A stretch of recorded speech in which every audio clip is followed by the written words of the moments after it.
Usapang totoo, walang preno. You under Vlogcaster, real talk lang, walang plastikan. Magandang araw mga ka-Wonder, welcome back sa ating YouTube channel, Wonder Vlogcaster po.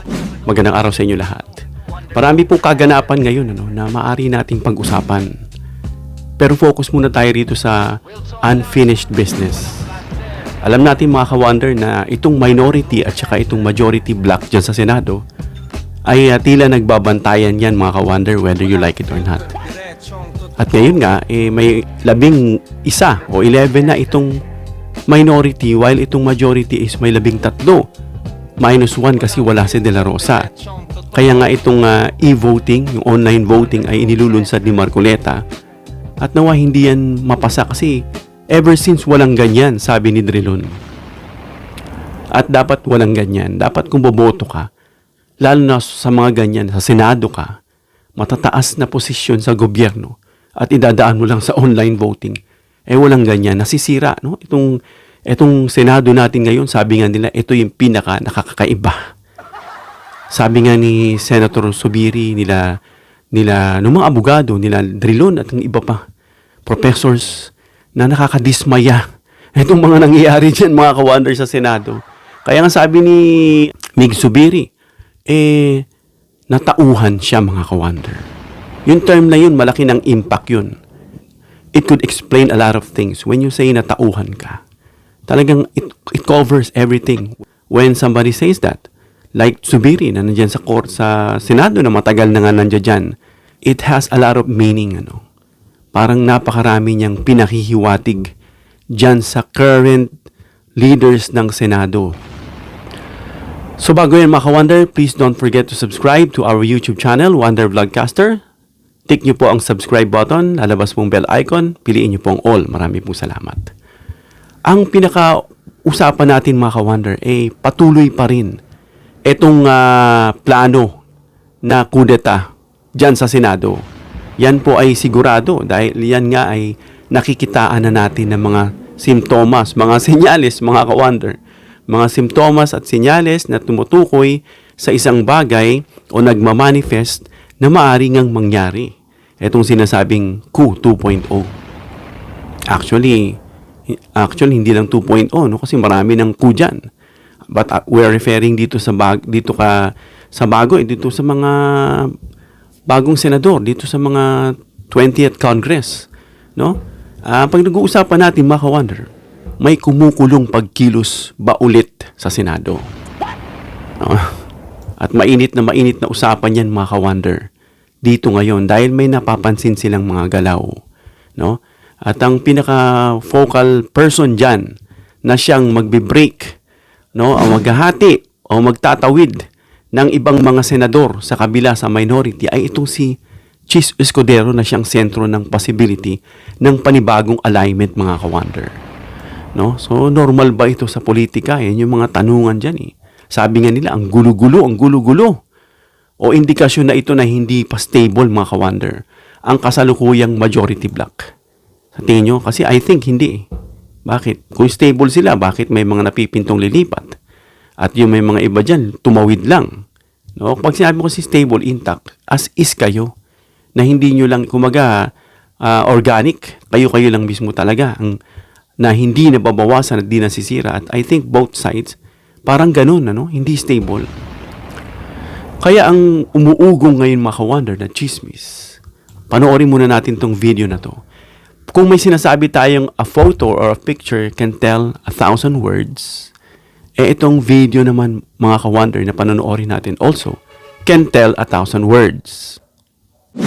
Napitan ni Zubiri si Senator Win Gatchalian na ini-interview noon ng media. Inakbayan niya at sinabing, May I just say this is my candidate for Senator Zubiri, napangiti na lang dyan si Gatchalian. Ayon naman sa isang source ng News 5, kayang maghatak ni Senator Chis Escudero ng hanggang 4 na senador para mabago ang liderato ng Senado. Kinausap umano ng minorya si Escudero pero humingi ito ng mabibigat na kondisyon na hindi raw kayang ibigay ng minority bloc sa kadahilan ng paano naman daw ang dignidad ng minorya? Sinusubukan pa naming kunin ang reaksyon ng kampo ni Escudero at ang minority bloc kaugnay nito, pero wala pa silang tugon. Kanina nga sa pagbubukas ng Senado, naintriga ang ilan nang maispatang nagbubulungan sina Escudero at Cayetano. Bago rin yan, nakitang nagtatawanan na labas ng elevator sina Senator Ping Lacson at Senate President Pro Tempore Loren Legarda. Matatanda ang sinabi ni Lacson na may tampo siya kay Legarda matapos itong bumaliktad at umanib sa kampo ni Cayetano. Pero sakaling ang may bumaliktad sa 13 mayorya, sagot ni Senator Dante Marcoleta dyan, Kaya mas masahol pa kay Udas yung maghuhudas sa amin. Nagbigay agad si Marcoleta ng patama dun sa sumisingaw na tao, no? Na maghuhudas daw. At maraming umiikot mga kawander na bulong-bulungan. Nung napanood natin ito, agad na nagsisi-message, nag-uusap sa GC, mga postings na ito ngang si Cheese ang kanyang tinutukoy daw. Dahil ang tinutukoy niya, kagrupo nila, kamiyembro nila. Kasi may binabanggit sila na ito raw ba ay si Senator Migs. Hindi naman yan kagrupo, sabi ni Marcoleta. So, ang tinutukoy dito, mga kawander, kagrupo nila. No? At iyan nga yung pinakapangunahing kinoconsider. No, itong rumor na si Escudero at ang minority ay nag-usap na ang pagkakasabi mga kawander, nagbigay itong na ito raw si Cheese, mga kawander, kaya niya, no, na maglipat. No, kumbaga parang may rumor lang to mga kawander, no, na sinasabing may proposal, no, na ililipat niya yung kasama niyang 5 pang senador. Ganun ang pag-uusap upang gawing majority muli itong minority ngayong mga kawander na sila Tito Sen. Ngayon, anong critical point dyan? No? Yung usapan nila, merong sinasabing terms and condition mga kawander. Grabe, may terms and condition pa, no? Na hindi matanggap ng minority. Bakit? Kasi nga sabi ron, papaano naman ang integrity o integridad nitong Senado? So, ibig sabihin mga kawander, parang medyo alanganin o medyo anomalous ba ito? Itong proposal na ito?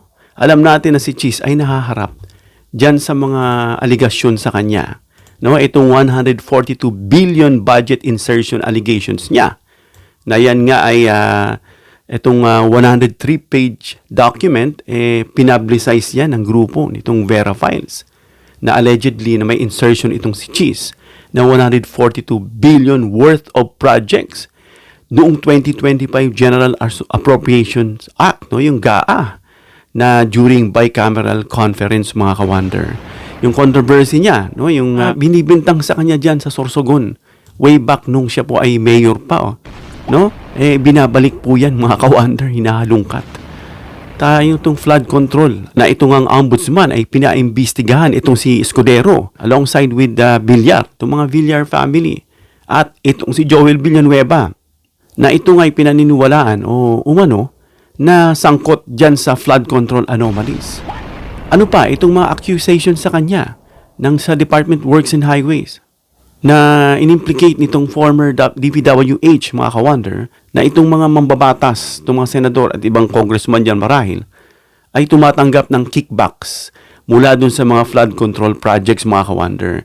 At ito ay maaring mauwi o maaring kasuhan sila ng graft and corruption, mga kawander. So, yan yung posibleng kinakaharap ni Cheese na kanya pong ibinabargain ngayon dito sa minority na hindi nga maibigay ng minority. Kaya nga yung sinasabing kudyan kahapon o noong Lunes ay hindi nangyari, mga kawander. Kaya ano ba kaya yung hinihingi niyang kondisyon? Yun ang tinatanong. Nga, banggit natin baka yun, ano? Ito ba ay may cabinet influence na sinasabi nga na siya raw ay tauhan o under kay First Lady Lisa Marcos? Pero based on his actions, parang hindi naman. Ito ba ay committee control, protection sa political interest, at yung, of course, yung future Senate presidency arrangement?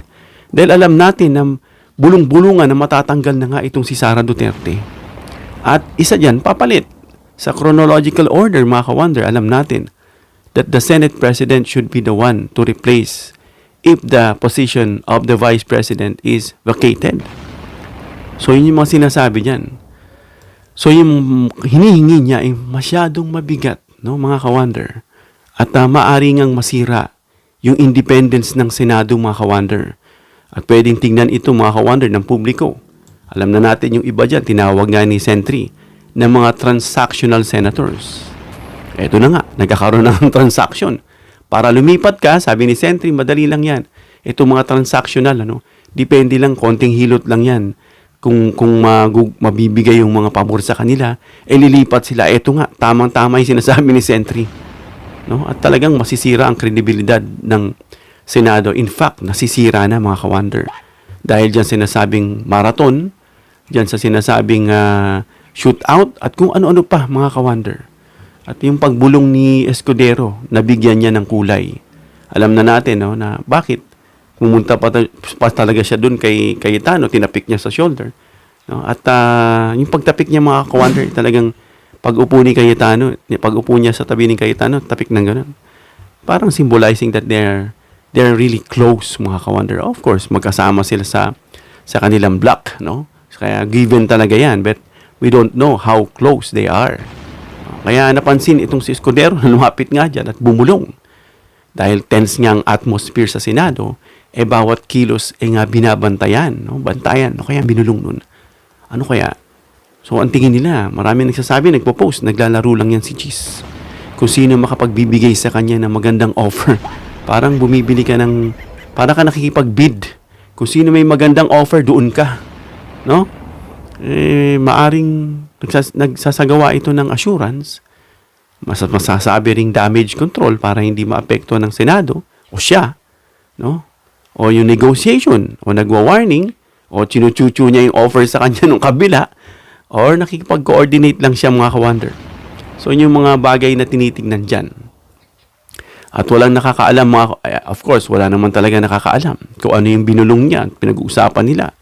Except kung omniscient ka, alam mo lahat. Pero sa politika nga, mga ka-wonder, na ang body language ay masyadong importante. No? At minsan-minsan, mas malakas pa yan kaysa salita.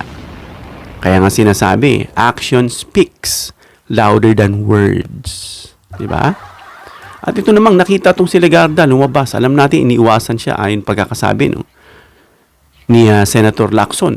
Soto, masama rin loob. Sabi nga, pinatamaan siya. At least alam na natin ngayon ang totoong kulay niya. Napansin nga ng paglabas ng elevator kasama niya si Senator Ping. No? At siya yung kasalukuyang majority. Itong si Loren. Ano? At ang bibigay nga yata itong pro tempore dito kay Pia Cayetano. Malamang ibibigay yan. Ano? Samantala, mga ka-wonder, napansin nga ng paglabas na nag-uusap yung dalawa. Ang tanong, kung pinag-uusapan natin, kung anong pinag-uusapan ni Cheese at saka ni Cayetano, anong din kaya pinag-uusapan ng dalawa? Ito ba isang strategic positioning? Babalik ako sa inyo, ha? Basta ganito.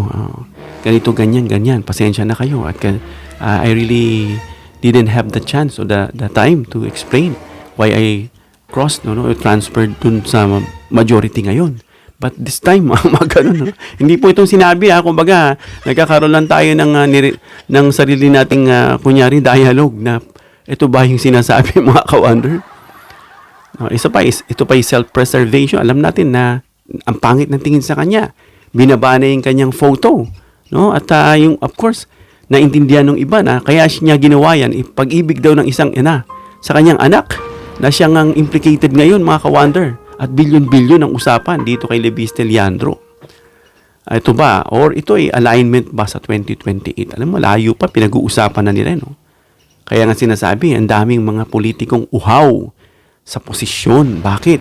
Hindi lang kasi posisyon yan. Kapangyarihan din yan. Control. At kung may involvement dyan, hindi natin binibintangan, of course, may pera din na umiikot dyan, mga ka-wonder. Kaya ito ay simpleng professional, kumbaga, civil lang, nag-usap lang, yun lang, parang nagkataon sa elevator, wala lang, ganun lang, ano. Kasi mga ka-wonder, then again sa Senado, hindi laging personal o political ang distancing, mga ka-wonder. Minsan, iiwas muna ako sa iyo kasi baka mapagbintangan ako eh. So, hindi personal. O minsan, malapit ka pero hindi naman, doesn't mean political na yung sinasabi dyan na, uy, lumilipat. May mga ganun. Minsan, na-interpret lang yan. Depende sa atmosphere ng Senado. Lalo ngayon, may bulong-bulungan na palitan. Kaya bawat kilos, binabantayan. Binibigyan na ng mensahe at kulay mga ka-wonder. Minsan kasi mga ka-wonder, yung mga nangyaring nakikitang distancing na yan, minsan tactical. May mga taktika yan. Kung sino ba yung tactics na pinakagumagana. Minsan ideological. Or minsan survival mechanism. Gaya ng ginagawa nitong si Cheese na ang tingin nila ay nakikipag-bargain na hindi nga ma-afford ng minority yung bigat dahil ang masasang-alang-alang dito ay ang credibility ng Senado. So, ayan yung mga pinag-uusapan na tinitignan dyan. At bumanat nga itong si Marcoleta dahil alam niya na may maghuhudas daw na hindi nga ayon si Zubiri for sure dahil hindi naman nila kagrupo at pinatamaan niya na. Kumbaga ito yung pinakahari ng mga hudas kung maghuhudas para sa kanila. Grabe no? Yung mga editorials, yung mga exaggeration para lang matakot at mahiya at hindi bumaligtad. So, yung sinasabing masahol pa sa hudas ang maghuhudas sa aming grupo. Kumbaga, ni-rephrase ko, hindi ko alam may eksakto, parang ganito rin sinabi niya. Ito yung lalong nagpainit sa speculation. No? Ang tanong, may naamoy ba talaga silang betrayal? No? May insider move ba? I think meron. Betrayal? Meron. Sinabi na nga ni Marcoleta May posible bang tumiwalag? Meron. So, present po yung tatlong elementong yan. Kaya nga siya nagbitaw ng ganyan. At kaya nga nagbabantayan itong pagkabila. No? Sinasabi na hindi. Siyempre, for formality, civil na lang yan para hindi magmukhang nakakatawa o bumaba yung tingin ng tao sa Senado. But the fact is, mukhang ganun nga. Kasi nga, nagbabantayan, tinamo sa numero. 13-9-2. Sumayo si Soto, Mr. President, 13-11. O, kita mo? Pati bilang nila, binabantayan nila. So, ito yung maaring warning sa loob ng block. Mensahe laban sa defection, psychological pressure, or pagpapakita na may tension sa internal coalition. Kaya mga ka-wonder, ang pinaka-strong commentary line natin dito, kapag gumamit na ng salitang hudas itong si Marcoleta, ibig sabihin seryoso na yung loyalty sa loob ng isa ay compromised na. No? So, yan mga ka-wonder, hindi na natin sasabihin kung sino man yung tinutukoy na yan, nagkaroon ng trust issues. Totoo namang may mga trust issues dyan kasi alam nyo na minsan, kampi-kampihan yan, bloke-bloke yan, personal-personal yan. No, may personal dyan, may political, may tactical na banggit na natin. So, para ma-avoid natin yung pagbibintang, ito po'y naririnig lang natin. No, ayon sa report nitong balita, wala tayong tinutukoy na siya na talaga yan, si Cheese na talaga yan, o si Lore na talaga yan. Ito ay mga haka-haka pa lang at tinitignan yung mga possibility ng galaw. Dahil bakit? Ang galaw sa politika, lalo na sa may tensyon sa atmosphere ng loob ng Senado, ay napakahalagang senyales mga ka-wonder. Hanggang dito na tayo mga ka-wonder. Comment down below your opinion. Give me a thumbs up if you like this video para ma-share ni YouTube sa iba pang viewers. Please share this video para malaman nila na patuloy pa rin ang tensyon na may napipintong coup na susunod. Please subscribe, hit the notification bell icon and choose all bilang suporta sa aming mga content creators. Hanggang sa muli mga ka-wonder. God bless.